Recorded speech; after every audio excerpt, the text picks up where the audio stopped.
में यहां पर 40 एकड़ भूमि में लगभग 1000 करोड़ रुपए को उन्होंने मॉर्गेज करते हुए वहां पर इसे विस्तार देने का कार्य प्रारंभ किया है।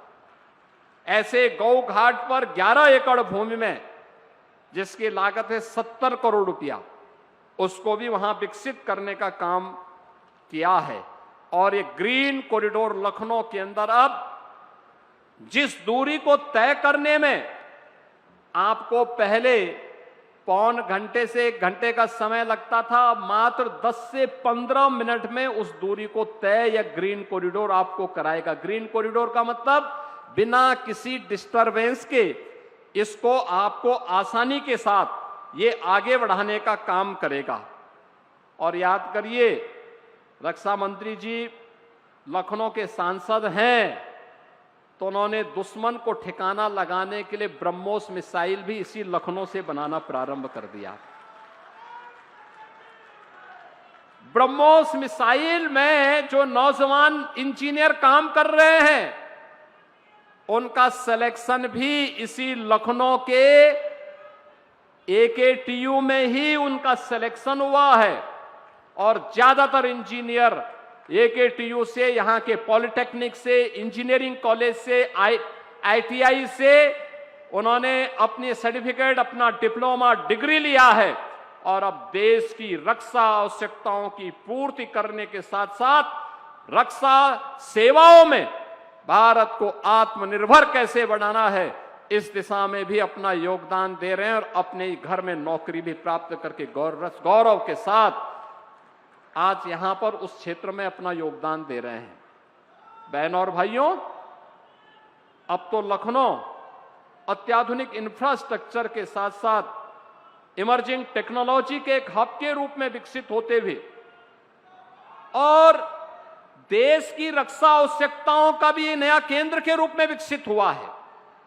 याद करना, आत्मनिर्भरता इसकी महत्वपूर्ण एक कड़ी है। आप देख रहे होंगे, गल्फ में वार छिड़ा है, दुनिया में एक आर्थिक अराजकता की स्थिति है। उन स्थितियों में हमारा देश मजबूती के साथ अपनी विकास की यात्रा को आगे बढ़ा रहा है। और विकास की यात्रा इसलिए क्योंकि देश के पास सक्षम और योग्य नेतृत्व है। उस योग्य नेतृत्व में भारत की हर एक सेक्टर की आवश्यकताओं की पूर्ति करते हुए आज भारत तेजी के साथ आगे बढ़ रहा है। और भारत आगे बढ़ रहा है, उत्तर प्रदेश पीछे नहीं रहेगा। उत्तर प्रदेश भी अपनी भूमिका का निर्वहन करेगा और उत्तर प्रदेश भारत के ग्रोथ इंजन के रूप में अपनी भूमिका का निर्वहन करते हुए आगे बढ़ रहा है। मैंने अभी यहां पर बताया, यहां पे जहां हम कार्यक्रम कर रहे हैं, ये झूलेलाल वाटिका है। अभी 19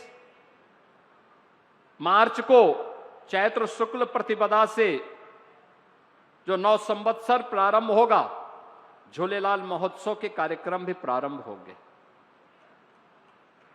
और इस वाटिका में कभी भारत और पाकिस्तान का क्रिकेट मैच भी हुआ था।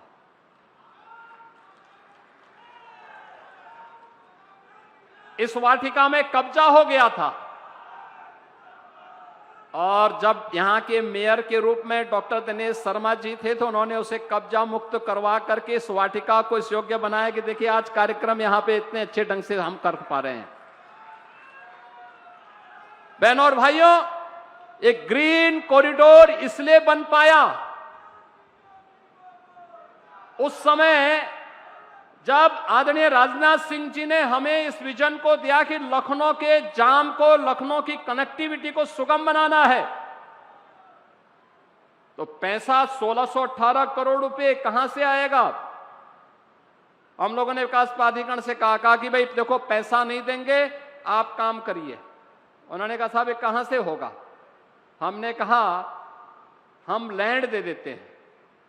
अब लैंड थी सिंचाई विभाग की,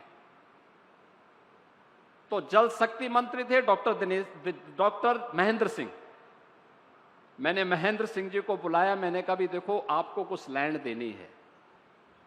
तो उन्होंने कहा मेरे पास तो कोई लैंड है ही नहीं लखनऊ में। मैंने कहा नहीं, सिंचाई विभाग की लैंड LDA को देनी है, उस पर अनऑथराइज कब्जा है। उन्होंने कहा हम कब्जा हटा देते। मैंने कहा नहीं, आपको कष्ट नहीं देना है, आप केवल एक कृपा कर लीजिए कि एक एमओयू कर दीजिए एलडीए के साथ और उस लैंड को एलडीए को दे दीजिए। उन्होंने कार्य किया। आज ये सारा कार्य आपके सामने है, किस रूप में हम आगे बढ़ करके आसानी के साथ इस मार्ग पर आगे बढ़ रहे हैं। बहनों और भाइयों, जब मिलकर के किसी लक्ष्य की दिशा में आगे बढ़ते हैं तो परिणाम आते हैं, और ये परिणाम उसी का है। एक भाव था कि अपने लीडर की विजन को जमीनी धरातल पर उतारना है। परिणाम हमारे सामने है कि लखनऊ में सुगम यातायात का एक बेहतरीन केंद्र बना है। आज लखनऊ में वह सब कुछ है जो लखनऊ की आशा थी, आकांक्षा थी, लखनऊ के नागरिकों ने और सरदेव अटल जी ने जो कभी सोचा था।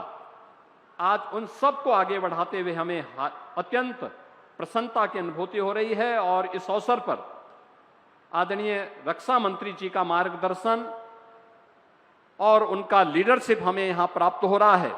मैं एक बार फिर से उनका इस समारोह में हृदय से अभिनंदन करता हूं, उनका स्वागत करता हूं, लखनऊ वासियों को बधाई देता हूं और विश्वास करता हूं और उन्हें इस बात के लिए आश्वस्त करता हूं कि लखनऊ के विकास के लिए, लखनऊ की कनेक्टिविटी के लिए, लखनऊ के लिए अन्य निवेश की संभावनाओं को आगे बढ़ाने के लिए और लखनऊ के अंदर इमर्जिंग टेक्नोलॉजी के एक नए हब के रूप में लखनऊ को विकसित करने के लिए जो भी उनका मार्गदर्शन होगा, उसे उत्तर प्रदेश सरकार प्रभावी ढंग से जमीनी धरातल उतारने में पूरी मदद करेगी, पूरी सहयोग के साथ, प्रतिबद्धता के साथ उसे आगे बढ़ाने का कार्य करेगी। मैं एक बार फिर से आप सभी का हृदय से अभिनंदन करता हूं। आपको वासंतीय नवरात्रि और रामनवमी की भी हृदय से अपनी अभी से अग्रिम शुभकामनाएं देते हुए अपनी वाणी को विराम देता हूं। धन्यवाद। जय हिंद। आपके राज्य की खबरें, आपके शहर की खबरें सबसे पहले जानने के लिए देखते रहें अमर उजाला। चैनल को सब्सक्राइब जरूर कर लें और पाएं हर अपडेट।